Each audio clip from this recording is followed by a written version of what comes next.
The cemetery stretched out before us like a sea of grey marble, cold and unforgiving beneath an October sky that couldn't decide whether to weep or hold its breath. Ryan stood beside me, his hands buried deep in the pockets of his charcoal suit, his eyes fixed somewhere beyond the casket, beyond the mourners, beyond me. My father's casket was being lowered into the earth, and I could feel the rope of my composure fraying with each mechanical whir of the mechanism. The priest's words had become white noise hours ago. Now, there was only the sound of my mother's muffled sobs, my younger brother's attempts to comfort her, and the hollow silence where Ryan's support should have been. I felt my hand drift toward his, an instinct born from 3 years of being together, of believing that when the world cracked open, we would hold each other through the fall. My fingers brushed the wool of his coat sleeve. He shifted slightly, just enough that my hand fell back to my side. Not a rejection, exactly.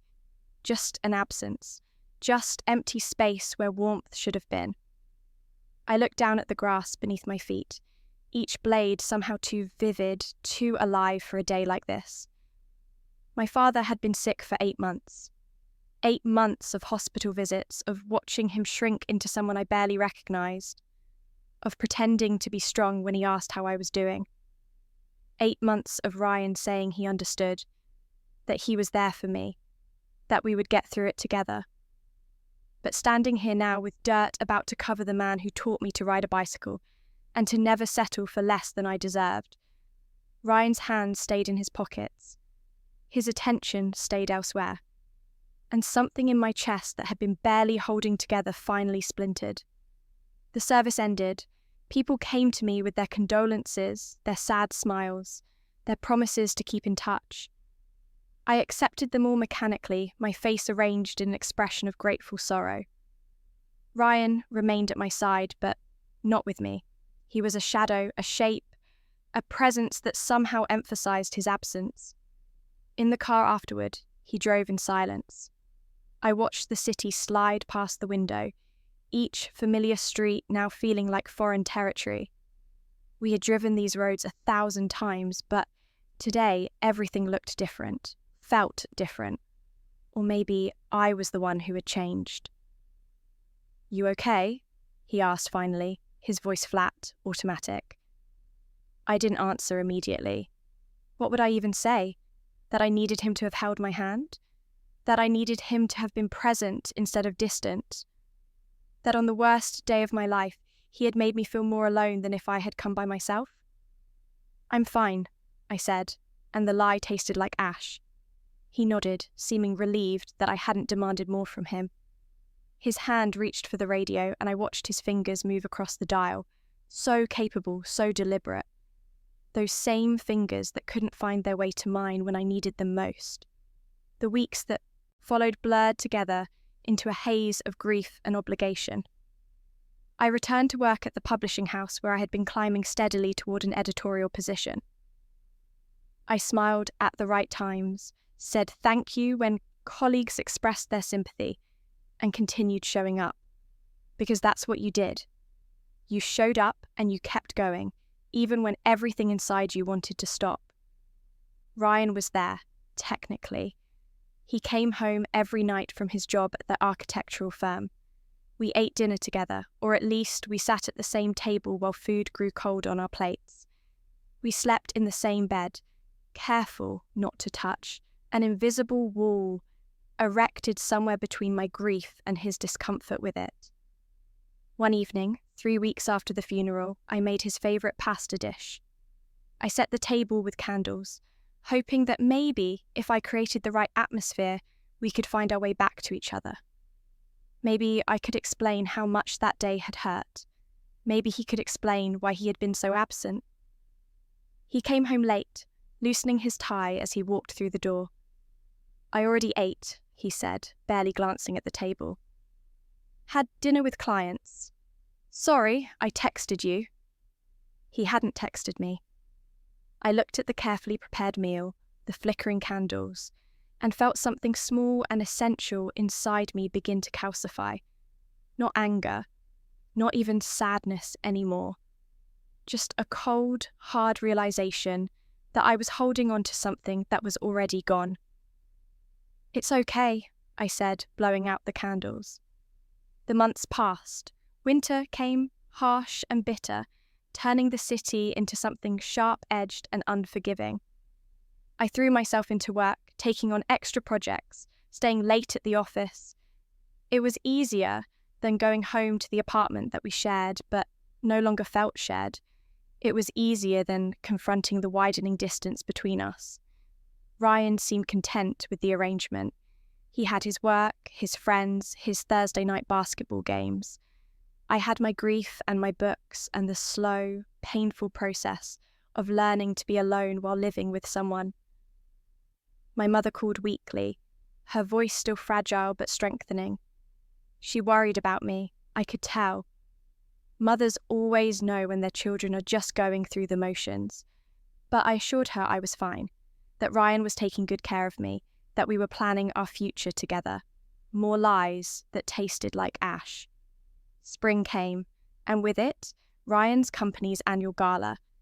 It was the kind of event where promotions were discussed, where partnerships were formed, where appearing with a supportive partner reflected well.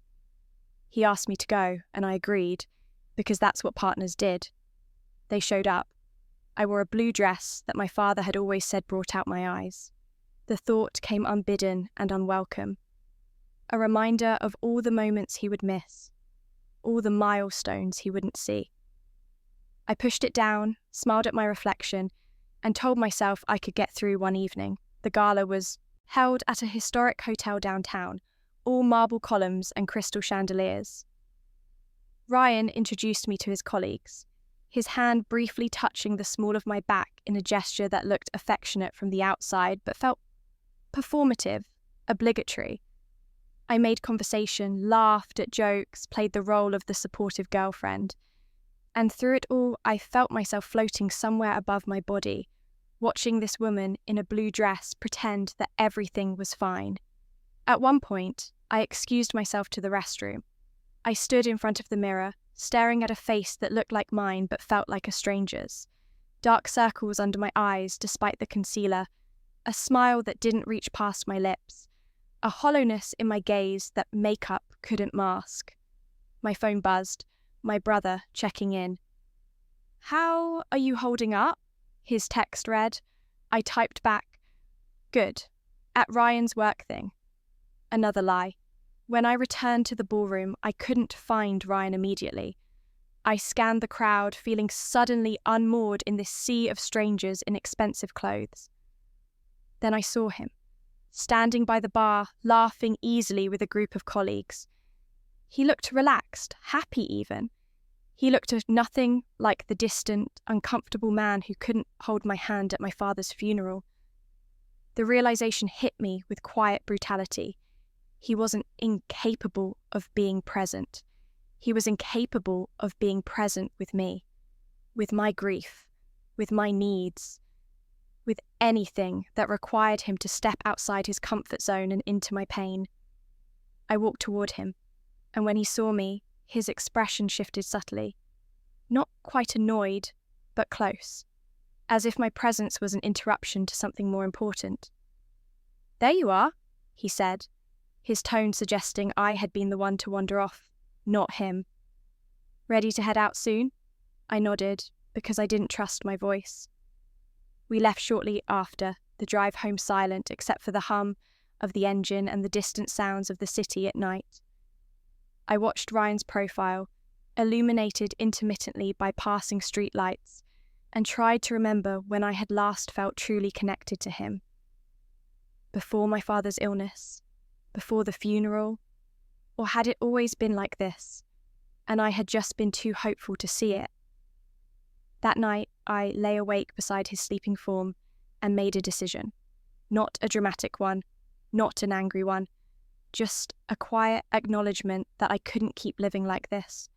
I couldn't keep pretending that this was enough, that I was enough as I was, with all my grief and needs and expectations of partnership. I decided to stop reaching.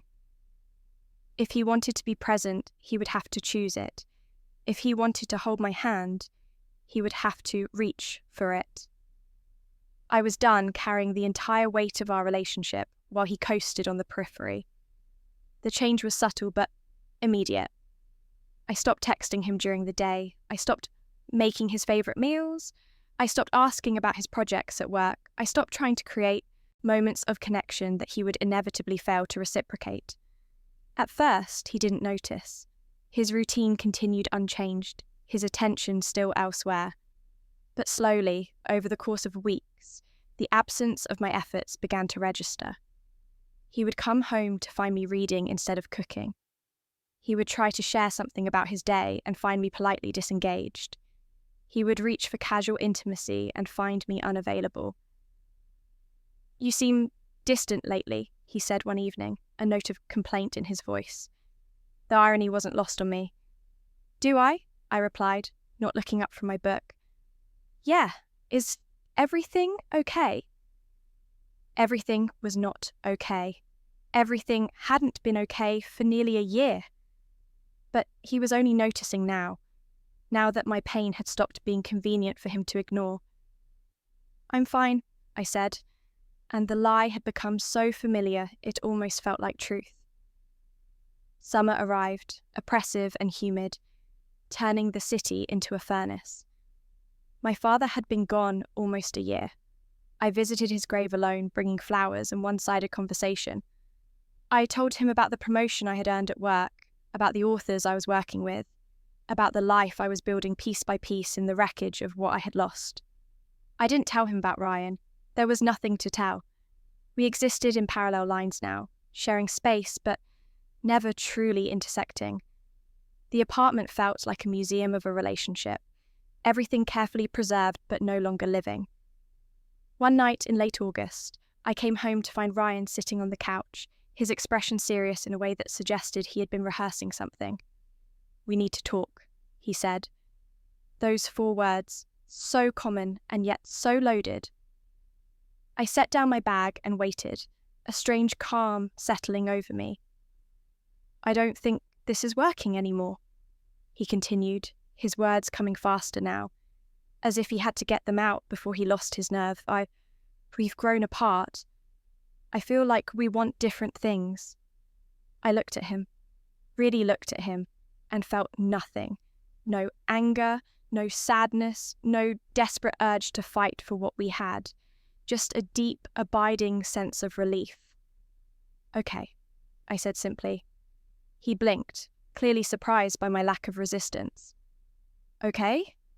Yes, you're right, this isn't working."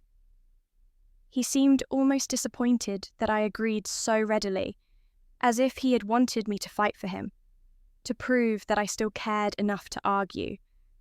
But I was so tired of fighting for someone who wouldn't fight for me. We divided our life with business-like efficiency. The apartment was in my name, so he moved out. We split belongings with minimal discussion, neither of us willing to contest anything too strongly. It was all very civil, very mature, very empty. The night he left, taking the last box of his things, he paused at the door. "I'm sorry," he said, and for the first time in months, he sounded genuine. "About everything, about not being what you needed." "I'm sorry too," I replied, and I meant it. Sorry for both of us, for the time we wasted, for the love that never quite became what we pretended it was. The door closed behind him, and I stood in the sudden silence of my apartment, waiting to feel devastated. But devastation didn't come. Instead, I felt the first stirrings of something I hadn't felt in over a year. Peace. I walked to the window and looked out at the city lights, at the world continuing its indifferent rotation. My phone buzzed with a text from my mother asking if I wanted to come for dinner that weekend. My brother had sent a meme that he thought would make me laugh. The new manuscript I was editing waited on my desk, full of promise and possibility. Life was waiting, and I was finally ready to step back into it. The months after Ryan left should have been harder than they were. Everyone warned me about the difficulty of being alone after a long relationship. about the loneliness that would creep in during quiet evenings, about the second guessing and regret, but none of that came.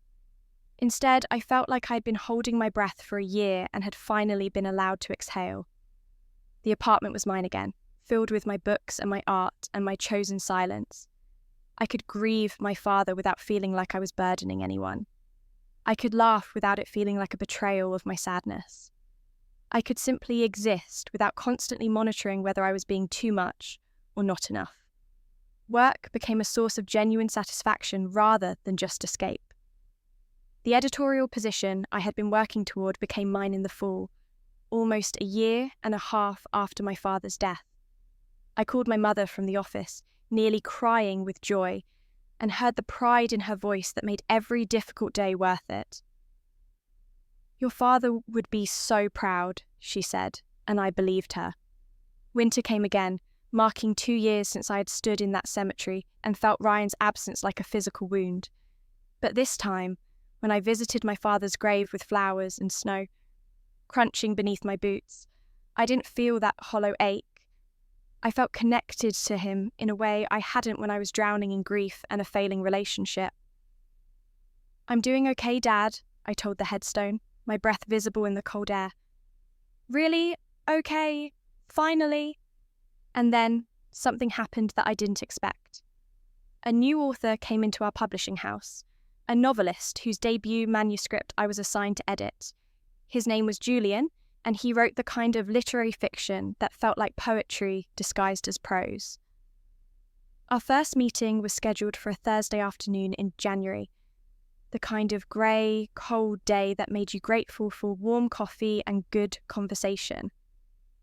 He arrived exactly on time, carrying a worn leather satchel and an apologetic expression. "I hope I'm not late," he said, though he clearly wasn't. "You're perfect," I replied, then felt my cheeks warm at the unintended intimacy of the phrase. "Perfectly on time, I mean." He smiled, and it was the kind of smile that transformed his entire face, warm and genuine and directed entirely at me in a way that felt foreign after years of Ryan's distracted half attention. We talked about his manuscript, about his vision for the story, about the themes of loss and redemption that threaded through his work. He spoke about writing the way my father used to speak about teaching, with passion and purpose, and a deep love for the craft. "I started writing this after my mother died," he said at one point, his voice soft but steady. "I needed to make sense of grief, I think, to give it shape and meaning." "I understand," I said, and I did, completely. Our professional relationship developed naturally into something more personal. Coffee meetings to discuss edits became dinners where we talked about everything but the manuscript. We discovered shared loves, old bookstores, jazz music, museums on rainy days. He made me laugh in ways I had forgotten I could, with a humour that was intelligent and kind, never at anyone's expense. And, crucially, vitally, he was present. When I spoke, he listened. When I was quiet, he didn't rush to fill the silence. When I mentioned my father, he asked thoughtful questions instead of changing the subject. One evening in early spring, we were walking through the park near my apartment after dinner. The cherry blossoms were just beginning to bloom, filling the air with their delicate fragrance. We had been discussing a particularly challenging chapter in his manuscript, but the conversation had drifted to other things: favourite books from childhood, worst jobs we'd ever had, dreams we hadn't yet pursued. The path narrowed, and Julian offered his hand to help me navigate a rough patch of gravel. I took it without thinking, and then stopped walking, suddenly overwhelmed by the simple gesture. His hand was warm, his grip gentle but secure. It was such a small thing, holding hands, something children did and lovers did and friends did. But I realised I hadn't felt it in so long, this simple offering of connection, of support, of presence. "You okay?" Julian asked, concerned. "Yes," I said and meant it. "Very okay." We kept walking, our hands still linked, and I felt something in my chest loosen and expand. Not love, not yet, but the possibility of it. The space where love could grow if I let it. That night, I dreamed I was back at my father's funeral. But in the dream, everything was different. Julian stood beside me, his hand warm in mine. And my father's voice whispered through the dream like wind through grass. "It's okay, sweetheart. You can let go now. You can reach for what you deserve." I woke with tears on my face, but they weren't tears of grief. They were tears of release, of finally accepting that I could move forward without abandoning the memory of what I had lost. Spring turned to summer, and Julian and I moved carefully, thoughtfully, towards something real.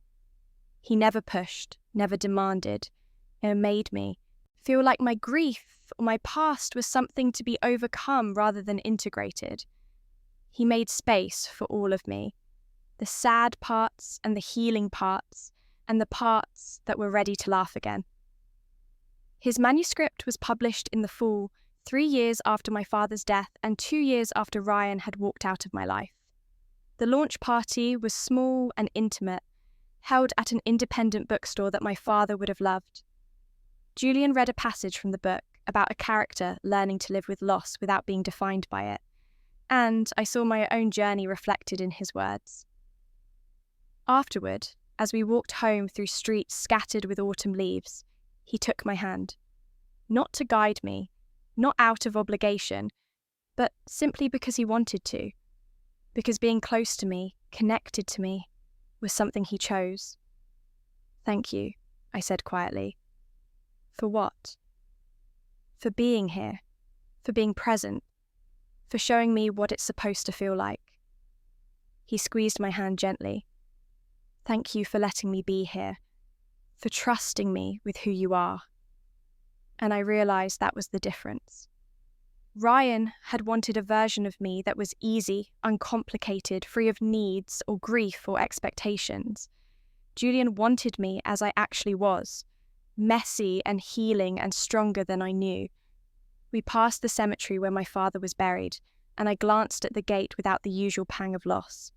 He was there, and he would always be there, but he was also here, in the lessons he taught me, in the strength he gave me, in the standards he set for how I deserved to be loved.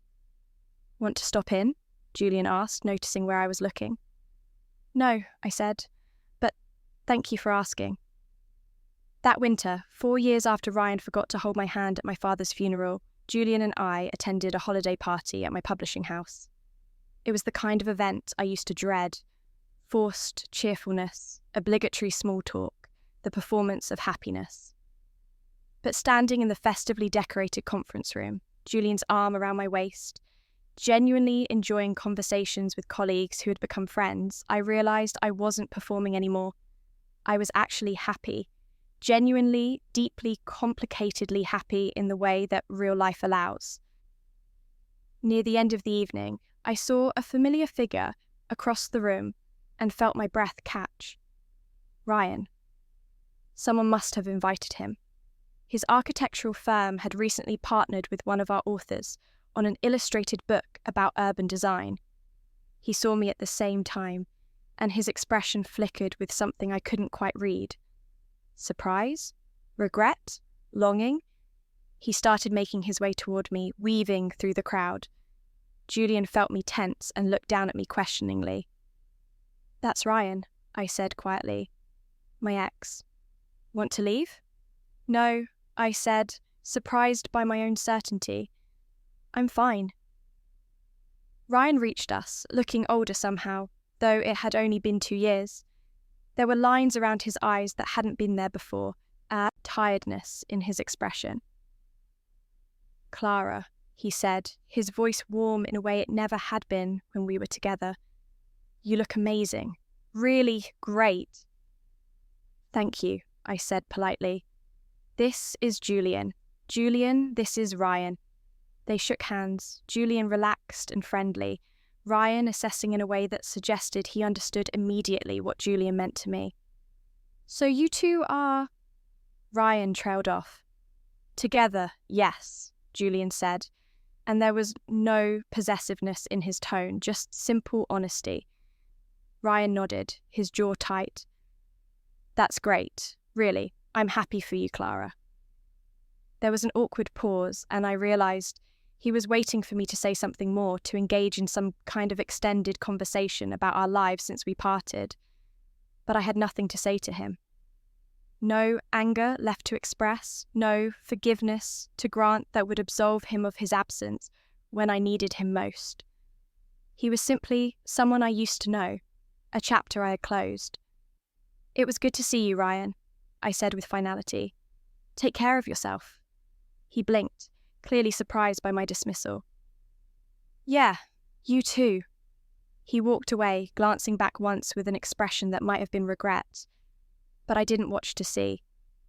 I had already turned back to Julian, back to the conversation we had been having, back to the life I was actively building, rather than passively enduring.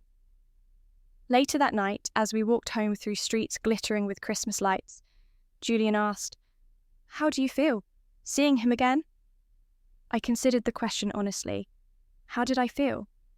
Grateful, I said finally. Grateful that I learned what I deserve. Grateful that I stopped reaching for someone who couldn't reach back.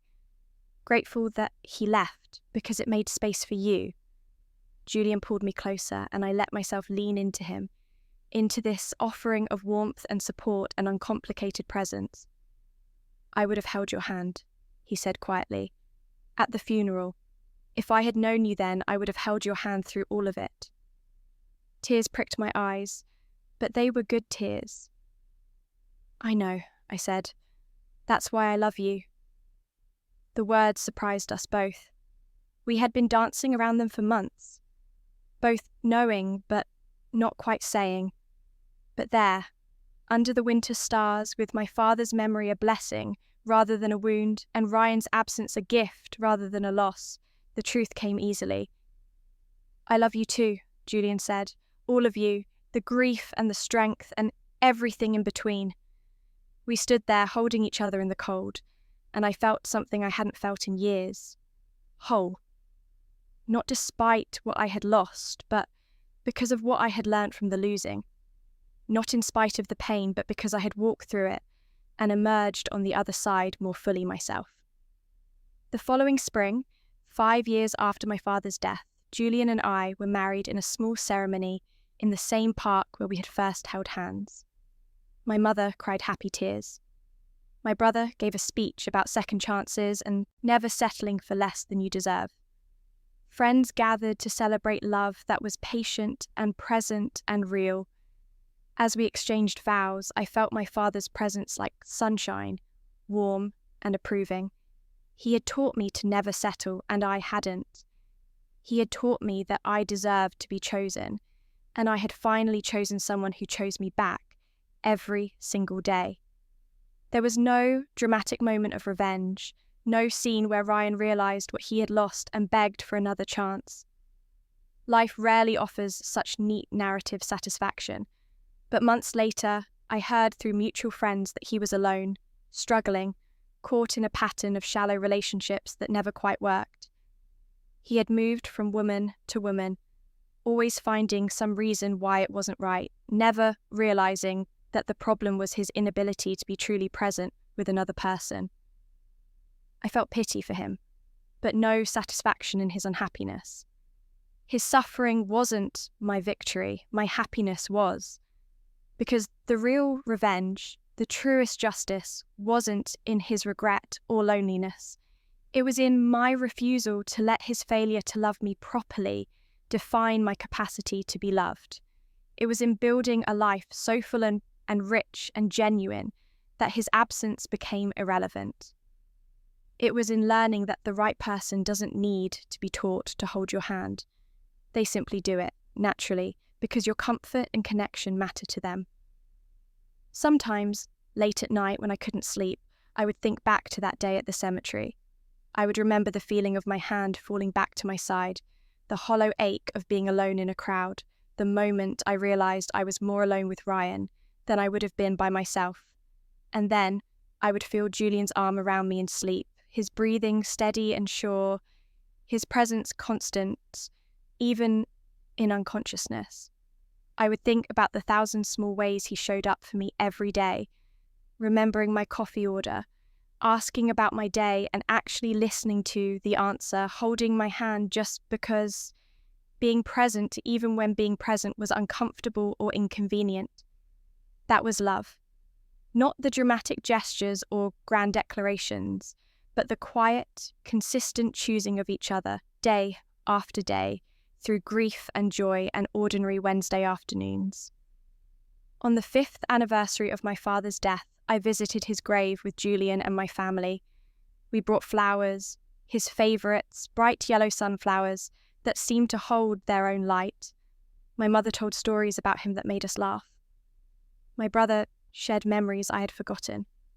And Julian stood beside me, his hand warm in mine, present in my grief without trying to fix it or rush me through it. "Thank you, Dad," I whispered to the headstone, "for teaching me what I deserved, for making me strong enough to wait for it, for showing me that love is supposed to feel like coming home, not like constantly proving my worth." The wind moved through the cemetery, rustling through the grass and trees, and I felt his blessing like a touch on my shoulder. As we walked back to the car, my family chatting easily, Julian's hand never leaving mine, I felt the last piece of that old pain dissolve. Not forgotten, never forgotten, but transformed into something that made me wiser, stronger, more capable of recognizing and receiving genuine love. Ryan had taught me what I didn't want. My father had taught me what I deserved. And Julian showed me what it looked like when those two lessons aligned with reality. I never reached for Ryan's hand again after my father's funeral. I learned to wait for a hand that reached back consistently and without hesitation. I learned that my worth wasn't measured by how much someone was willing to tolerate my needs, but by finding someone who considered meeting those needs not an obligation, but a privilege. And in learning that, I found not just love, but freedom. Freedom from the exhaustion of carrying a relationship alone. Freedom from diminishing myself to make someone else comfortable. Freedom to grieve fully, love deeply, and exist wholly as exactly who I was. The cemetery grew smaller in the rearview mirror as we drove away, but I carried my father with me always. Not as a wound, but as a foundation. He had given me roots strong enough to weather any storm and wings brave enough to fly toward what I truly deserved. And I had finally, after years of reaching for the wrong hands, found someone who didn't need to be taught how to hold on. Someone who chose to be present not when it was convenient, but especially when it wasn't. Someone who understood that love wasn't just about being there for the easy moments, but about standing steady through the hard ones. That was the justice I had been reborn to find. Not revenge against those who hurt me, but the wisdom to recognize love when it finally arrived, wearing the right face, offering the right hand, and choosing to stay.